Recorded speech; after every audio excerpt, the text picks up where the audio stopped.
Thank you so much for your good wishes. I am just providing you an update on my coronavirus situation. As you all know, I was diagnosed with a positive result on Wednesday morning. It's hard for me to type on my phone or to do any kind of writing, so it's just easier for me to do a video update. Um, yeah, it's definitely the weirdest kind of thing I've ever had. It's like a bad flu, but the cluster of symptoms is kind of odd. You just feel off, and it's kind of unpredictable, and there's not a lot of logic to it. Like, you could feel really okay, and then all of a sudden just feel really, weak and exhausted. I think those are probably the key, consistent symptoms that I'm feeling. And I'm definitely not all there. I mean, I'm feeling a little bit, discombobulated. It's so it started. My symptoms started last Thursday. So today's the 8th day of being symptomatic. So it started. I was sitting watching TV, and then all of a sudden I felt terrible chills and shaking, and yeah, it just came on like all of a sudden. It was like really strange. So then I had that day and a couple of days of a fever, and so the fever went up, didn't get higher than 102, I think. I think that's the highest I went, 101.9. Then I didn't have a fever for a couple of days. Then I had a fever one evening, and so then that's been gone for a couple of days. I've written everything down. I have a little journal. It's just a tiny little thing that I'm talking every day, like my symptoms into my my iPhone, into the notepad. I find the notepad very, very helpful. Even though I can't write very much, at least I'm talking those in, so I have something in writing. So yeah, so I've been very careful because I'm immunosuppressed from cancer treatment that I had a few years back. So it was a pretty aggressive treatment, and I wasn't left all there after that treatment. My immune system never came completely back, so I was very, very careful. I really didn't go anywhere, do anything. But I did keep a dental appointment on December 1st, and that's where I got it, because that's the only place I was. So I didn't get symptoms. The appointment was on the 1st, and I didn't get symptoms until it was on the 9th or the 10th. Let me just see. The 10th, Thursday the 10th. So that was 10 days. And yeah, so that's on the outside. So you can develop symptoms, I guess it's between 2 and 14 days. So I'm very worried about my mother because she's 82, and if she were to get this, she has, breathing problems already. But she has no symptoms yet, which is great, and she's being isolated upstairs.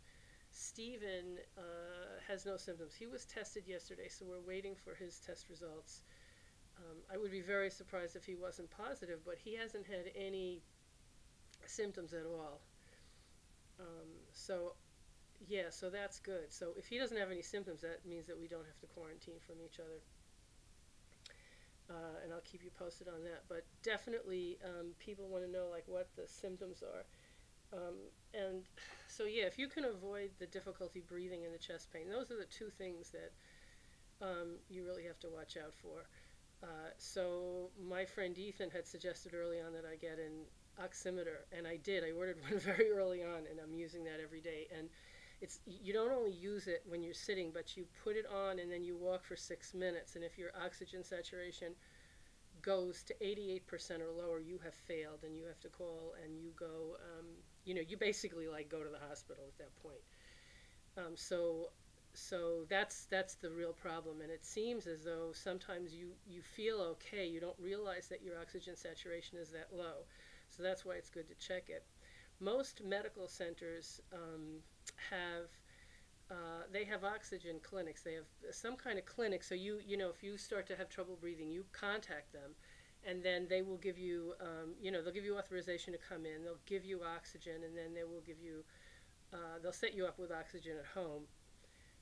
But so far, I haven't really had any more difficulty breathing than I normally would with the kind of congestion I have. So the symptoms that I've had for the last, well, I mean, I had a little coughing on the first day, but that hasn't been bad. Then in the last couple of days, yes, I've had quite a bit of coughing, and I've had congestion, nasal congestion, throat congestion. I could hear that my lungs had stuff in them last night. I don't know if you've ever, sometimes you're sleeping and you're laying on your side, and you can hear the crackling of the stuff in your lungs, and I definitely was feeling that. But I don't, but other than that, like, yeah, I'm not feeling, you always have a little trouble breathing when you're that congested. Plus, I have asthma, and a mild asthma. It doesn't kick up that often, and I have a deviated septum. So for me, like, I can hardly breathe through my nose anyway. So when I'm congested like that, I may occasionally have to take some deep breaths. But you can tell from the way I'm talking, like, as a New Yorker, always talking really fast, that I'm not having any trouble with that. So that's good. Yeah, so the test is basically they put, like large Q-tip swabs in both of your nostrils and kind of dig around. It's a little bit uncomfortable, but it's okay. And it took, well, I started feeling symptoms, like I said, on Thursday night, called on Friday morning, and it took 3 days before they could even test me. So, yeah. So, see, lots of people probably are going to answer that later. Okay, so of course, make that go away for now. So it took a few days for me to get tested, and then the results will come from 1 to 3 days, and so it took 2 days for me, and nobody called me. Like, I had to log in. I'm a Kaiser Permanente patient, so I had to log in, and I found out that my result was abnormal. I almost had a heart attack. And then my doctor is out of town on an emergency, so all I got was an email with a bunch of stuff, and I'm like, I cannot read very well right now. I'm not feeling great. So my response was, is anybody going to call me? Well, I didn't get a response to that. So I called the advice nurse, and she set up an appointment with a different physician for me. So I spoke with him yesterday, and nice guy, but they're not very committal, because they don't know. This is an unpredictable illness. That's why it's so scary. So I told them, do I need to be sitting here like with a bag packed, ready to go into the hospital? Because, I've been doing well for a week, not feeling great, but I'm not like on death's doorstep or anything like that. And he said, sometimes people do great for a while and then they don't. And then he said the majority of people do fine. So just, hang in there, and that's what I'm doing. So given that this is like going to be the end of the 8th day by late afternoon, I'm feeling pretty psyched about that. I'm also happy that, like, if it just continues like this and I don't get any worse, I'll have some level of immunity, and that'll be a good thing. So the other symptoms that definitely you feel cold and hot. That's definitely true, and I have a hat on because it makes me feel better to have like warmth there. You lose a lot of heat through your head, and it just for me that's always good. But you can see I'm not wearing a sweater right now, so I'm going through like a kind of a warm patch.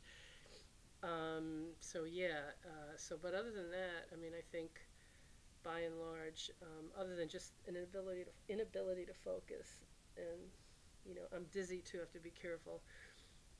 When I'm walking around, it's just really weird because it hits you all of a sudden. Like, I'm not somebody who has like lots of little stuff, that way, where I'm, I tend to be, weak, so it's definitely weird. You're walking and then all of a sudden you lose your balance. So I can only liken some of this to sort of a weird flu with clusters of symptoms that sometimes don't make sense, because there are times when I felt like I had a fever where I didn't, and then other times, I didn't feel like I had a fever, and when I took my temperature, I had a fever. So that's really strange. I can liken it only to something like chemo. I've had chemo, so I know that that's also something where it's just the symptoms will crop up all of a sudden, and it'll be just very, very strange. And this is a little bit like that. Like, just all of a sudden, bam, something will, feel wrong. Your face will start burning, or you're just all of a sudden, your body's freezing, or, you'll just get chills. And I mean chills from like the top of your head to the tips of your toes. So anyway, just wanted to give you an update and wanted to thank you for all your support. I really, really appreciate it. But I'm definitely getting through. I have to say, this is like the worst holiday season in history, um, for me. Oh my gosh. Probably for everybody. Although I don't know, when I was having chemo, that maybe that was worse, but this one's right up there. Um, yeah, so I hope that you're all doing well, and I'm a bit of a sponge for this kind of thing. That's why I've been so careful. But it's really out there, and if somebody like if, if I can go out there, one time and get this thing, I mean, you just be aware that it is obviously really, it's out there, and there's a lot of it, and you just definitely want to be as safe as possible. So I wish you all the best, and thank you again for your good wishes.